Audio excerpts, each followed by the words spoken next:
Nah, Masukin. ya. Jadi konsisten, saya konsisten. Nanti 3 bulan lagi hasilnya bro, insya Allah 2 bulan 3 bulan lah. Nanti ada sekian, ada 3000 baris kode. Nanti harus dibaca itu anunya. Terus mana? Ini dimasukkan sini. Masukkan ini.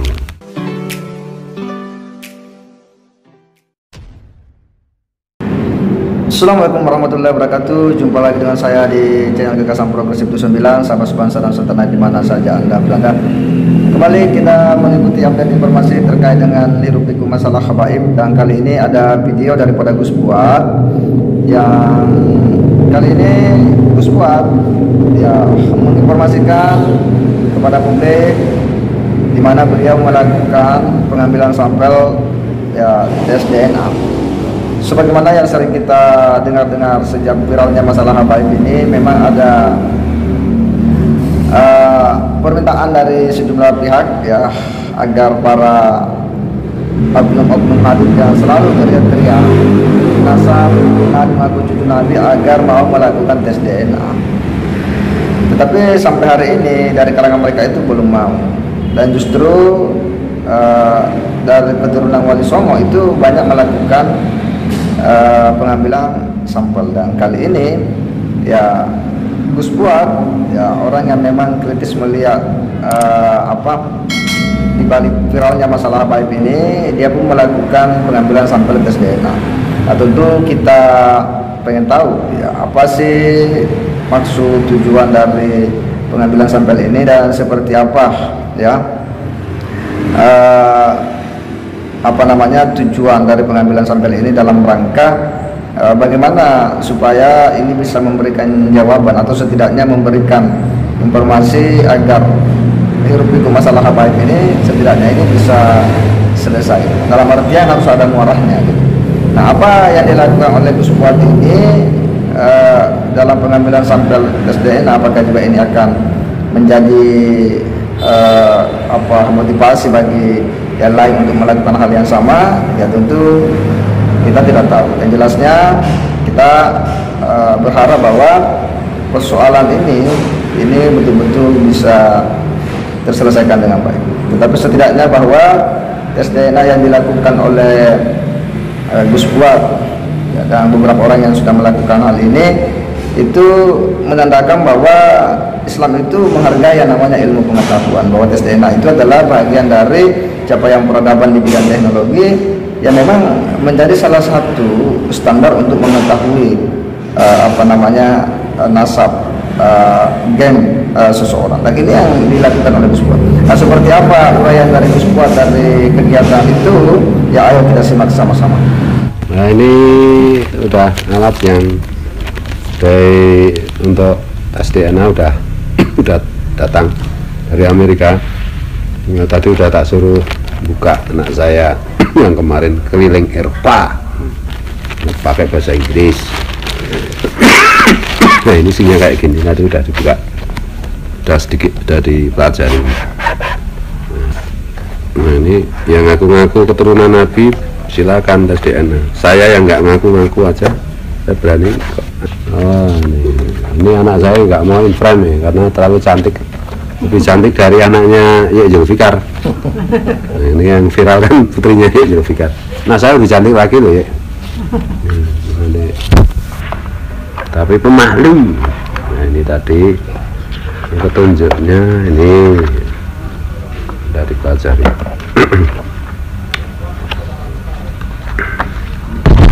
Dan ini alatnya nanti untuk ngetes ya, cuma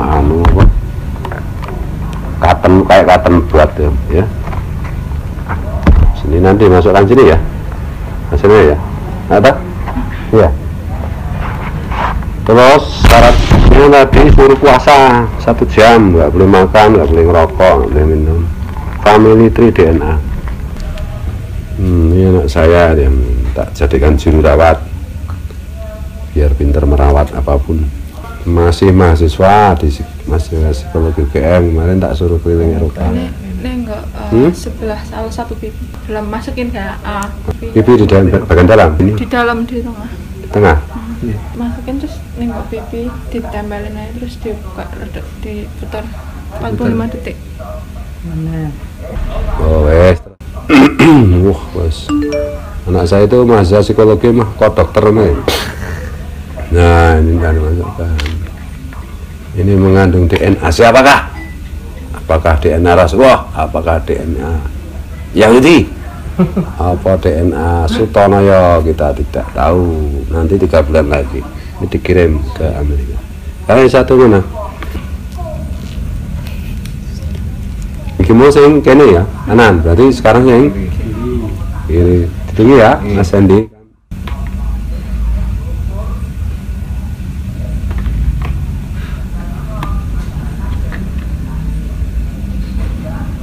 Nah. Masukin. Ya. Jadi konsisten, saya konsisten. Nanti 3 bulan lagi hasilnya bro, insya Allah 2 bulan 3 bulan lah. Nanti ada sekian, ada 3000 baris kode itu. Nanti harus dibaca itu anunya.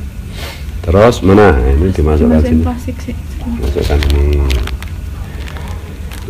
Ini juga untuk edukasi bagi teman-teman yang pengen tes DNA. Saya bilang 85% orang Indonesia kan membawa darahnya Rasulullah karena strateginya Wali Songo, dekat strateginya Wali Songo. Terus ini dilebok gini lah. Enggak, terus masukin situ. Ininya saya bagian terus dikirim ya. Bagian pengiriman kita siapa? Agen intelijen bagian pengiriman. Bagian pengiriman mana agen intelijennya di sini tuh. Orang main-main.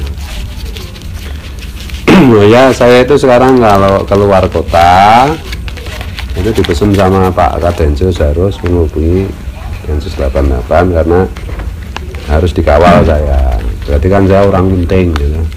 Jadi orang penting kemarin ke Banyumas, ke mana itu, Banten, entah kemana, pokoknya harus lapor kalau keluar kota. Di mana di titik-titik tempat saya lewat nanti ada sniper, kalau ada orang ngajak kita tidak medeni katanya. Jadi keturunan siapa-apa itu nggak apa-apa. Apakah saya DNA saya sampai Rasulullah sebagaimana ada yang di buku nasab saya sampai Sunan Ngampel, bener apa enggak ya tes DNA. Atau ternyata saya keturunan Ki Semar Badronoyo, atau saya keturunan DNA-nya Yahudi, enggak apa-apa. Yang penting orangnya akramakum indallah atqakum kok. Yang paling mulia di sisi Allah itu yang paling takwa, bukan yang bernasab. Cuma nasab kan anak nabi, anak rasul. Jadi tes DNA itu sesederhana ini ya, cuma diambil kiri-kiri. Nah, kemudian hasilnya nanti itu ditampilkan di web. Nah, nanti kalau misalnya 2 bulan atau 3 bulan lagi hasil tes DNA saya sudah keluar, nanti saya akan mengundang teman yang bisa membaca kode-kode yang ditampilkan. Terus nanti ketika saya mempublish hasilnya kepada publik itu ya saya tunjukkan, ini loh webnya, ini loh, bahkan kalau perlu print outnya print out kode-kode DNA dari hasil tes DNA saya. Jadi hasil dari tes DNA itu bukan kok kayak sertifikat telah dinyatakan sebagai keturunan Abu Lahab, bukan begitu. Jadi masuk ke web misalnya, oh Mr. Muhammad Fatriyadi, nah itu terus hasilnya begini, ini kode-kode gini, ini ada 3000 baris. Kalau nggak ahlinya membaca kode-kode hasil tes DNA ya nggak bisa. Saya juga nggak bisa, makanya saya harus minta tolong ke ahlinya. ini urusan ya, berarti apa, kedokteran apa kimia ya, apa lagi kira-kira anunya di situ ya. Jadi aku kan hal-hal teknis mendetail seperti ini kurang paham. Intinya begitu, jadi nggak bisa kok bohong-bohongan. Misalnya ada orang terus saya sudah tes DNA, ini hasilnya sertifikat, nggak begitu. Hasilnya itu bukan sertifikat, hasilnya itu ditampilkan di web, kemudian web itu memberikan hasil dalam bentuk kode-kode yang kemarin saya dikasih tunjuk ketika Gus Fakih Wiradiningrat kesini itu ngasih lihat contoh yang hasil tesnya Ki Hasan Genggong. Ada 3.000 baris isinya kode-kode angka apa huruf itu. Ini ada 3.000 baris. Itu loh, satu hasil tes itu, karena kan DNA juga mengalami mutasi juga atau dalam sekian generasi itu mengalami mutasi. Nah dari situ tetap tercermin nanti meskipun sudah terjadi mutasi tetap bisa dilacak sebenarnya kita itu keturunan siapa. Ini nggak bisa bohong-bohongan, makanya ya kalau nggak berani nggak usah tes DNA dan nggak usah ngeles, gitu. Nggak masalah kok, anak siapapun, keturunan siapapun, DNA-nya apapun itu nggak masalah kalau kita itu takwa. Nah, takwa dalam keindonesiaan ya menjadi orang yang baik, yang Pancasilais, yang tidak nyebar hoak, yang tidak tukang les, itu ya. Ini sebagai pelengkap. Itu kalau sudah tes DNA itu artinya kalau nasab itu, buku nasab, kitab nasab itu kan catatan manusia. Kalau hasil tes DNA itu catatan malaikat masalahnya, karena ya itu tadi ada di dalam tubuh kita, jadi tidak bisa dibohongi gitu. Kira-kira kayak begitu. Itu ya, sekali lagi ya, kalau bagi teman-teman yang pengen nggak usah ngomong itu apa itu tingkat akurasinya berapa persen, 99,9%. Gimana tuh? Oh itu lembaga abal-abal gimana wong perusahaan ternama di Amerika. Oh itu apa jenenge? Kerjaan orang Yahudi loh ya. Sesuatu yang ilmiah itu nggak ada urusan Yahudi mah, apa yang penting bener apa enggak secara ilmiah bisa dipertanggungjawabkan apa enggak. Dan ini kan secara ilmiah bisa dipertanggungjawabkan. Yang kemarin juga Kiai Hasan Genggong itu juga lewat ini lembaga ini apa namanya, Family Tree. Ada juga vlogger yang pro Ba'alawi itu ngomong Family Tree itu apa, nggak apa gimana tahu, jelas ini perusahaan go public, perusahaan yang secara rasional, secara ilmiah bisa dipertanggungjawabkan kok. Nggak usah cari alasan kalau nggak berani tes DNA kayak saya, nggak usah cari alasan. Kalau saya kan berani, pemberani ya, bukan hanya kuar-kuar. Ya. Kalau nggak berani tes DNA, nggak usah cari alasan. Ngomong aja saya takut tes DNA, nanti saya takut ketahuan Yahudi. Udah bilang gitu aja, gimana sih? Kalau aku nggak takut ketahuan apapun, ketahuan Yahudi juga nggak apa-apa, ketahuan Cina ya nggak apa-apa, ketahuan Jawa nggak apa-apa.